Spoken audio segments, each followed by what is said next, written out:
अहम खबर का रुख करेंगे। दिल्ली में बीजेपी का एहतजाज। बता देंगे आम आदमी पार्टी के खिलाफ बीजेपी का एहतजाज इस वक्त जारी है। एक्साइज पॉलिसी मामले को लेकर बीजेपी का यह एहतजाज हो रहा है। मनीष सिसोदिया और सत्येंद्र जैन के इस्तीफे के बाद से ही एहतजाज दर्ज कराया जा रहा है। दिल्ली में बीजेपी की ओर से एहतजाज है। आम आदमी पार्टी के खिलाफ तस्वीरें भी आपको दिखाते हैं। शराब घोटाला जो ये पूरा मामला है जिसमें मनीष सिसोदिया से पूछताछ इस वक्त जारी है, उसको लेकर अब बीजेपी सड़कों पर है। पहले भी वार पलटवार का सिलसिला चलता रहा, लेकिन अब एहतजाजी मुजाहरा किया जा रहा है। अरविंद केजरीवाल और तमाम वुज़रा पर सवाल यहां उठाए जा रहे हैं। बता दें कि मनीष सिसोदिया इस वक्त हिरासत में है।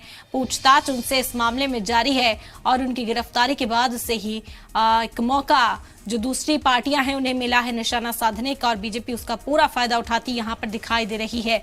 बता दें कि दिल्ली में बीजेपी का एहतजाज जारी है। आम आदमी पार्टी के खिलाफ यह एहतजाज दर्ज कराया जा रहा है। एक्साइज पॉलिसी मामले को लेकर बीजेपी एहतजाज कर रही है।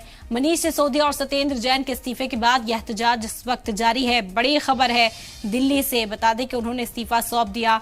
उसके बाद जहां एक तरफ आम आदमी पार्टी में इस बात पर मंथन चल रहा है कि इजाफी जो जिम्मेदारी है ये किसे सौंपी जाए, अब कैबिनेट में किसे जगह दी जाए, वहीं जो अपोजिशन जमात बीजेपी दिल्ली के अंदर है वो एहतजाजी मुजाहरा करती हुई सड़कों पर इस वक्त नजर आ रही है और शराब घोटाले को लेकर लगातार घेरा जा रहा है।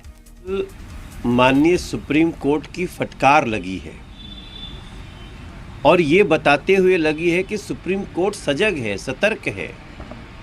इस देश में लोकतंत्र इस स्तर का है कि आप इम्पोर्टेंट केस समझाते हैं, कई वकील लोग मिल करके, आपने देखा होगा कितने सीनियर एडवोकेट इसमें इस अपील में शामिल थे।